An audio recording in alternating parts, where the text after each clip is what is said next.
Jai Shri Krishna. Ma Meera Bai, the devotee of love, her life and miracles. Meera Bai, one of the most revered saints and poets of India, was born in 1498 in the village of Kudki, Rajasthan, into the royal family of Mirta.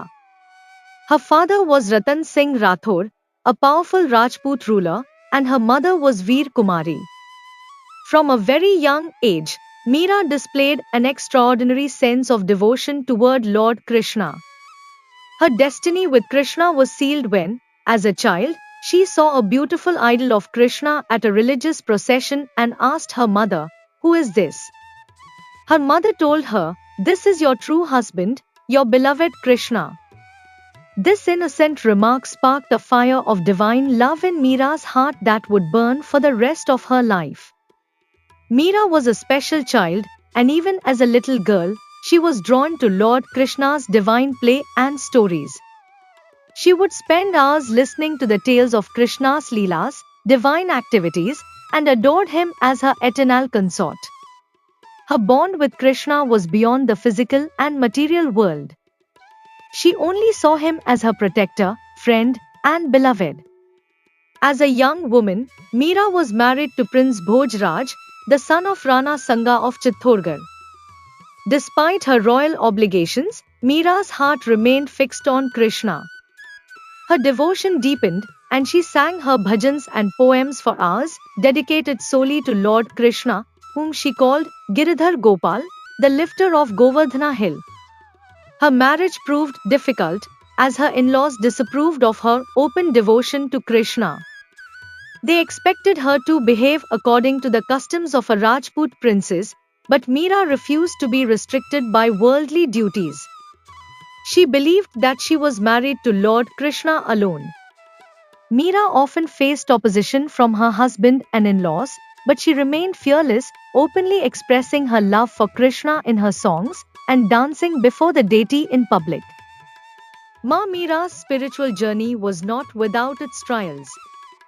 Her devotion led to hostility from her royal family, and numerous attempts were made to dissuade her. At one point, her in-laws sent her a cup of poison, hoping to kill her, but Krishna's divine intervention saved her.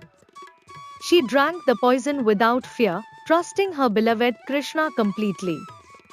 Miraculously, the poison turned into nectar in her throat, and she survived unscathed, leaving everyone in awe of her divine protection. Another time, a basket was sent to her containing a venomous snake. When Meera opened it, she found a garland of flowers instead.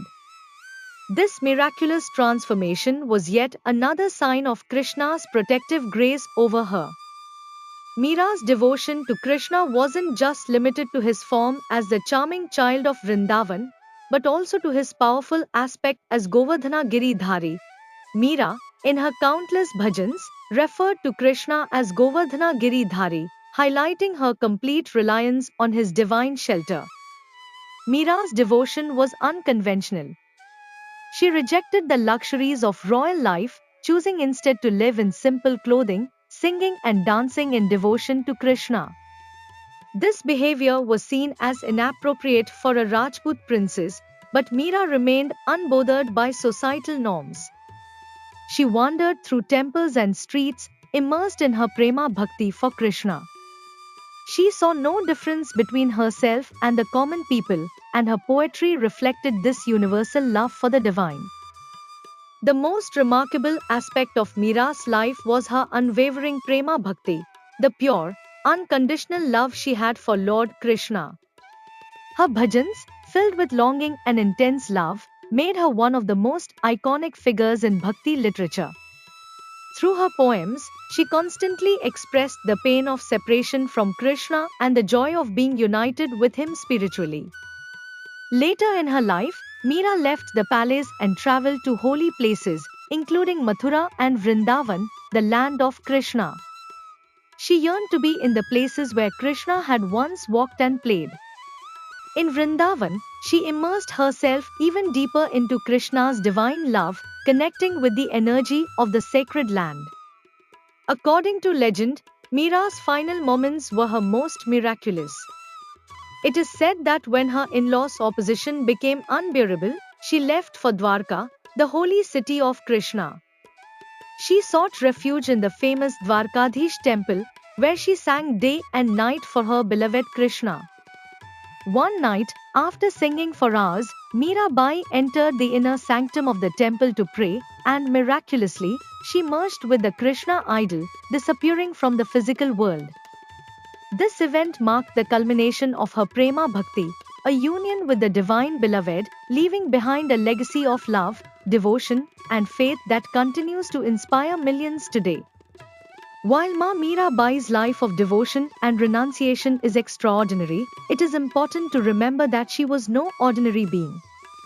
Many consider her to be a divine incarnation, sent to the world to show the power of true prema bhakti.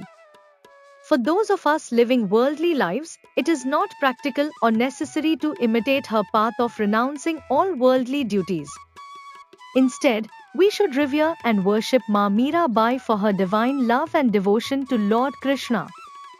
By singing her bhajans and immersing ourselves in her poetry, we can seek the divine grace of both Meera and Krishna, with the hope that one day, through our own sincere devotion, we too may experience union with the Lord.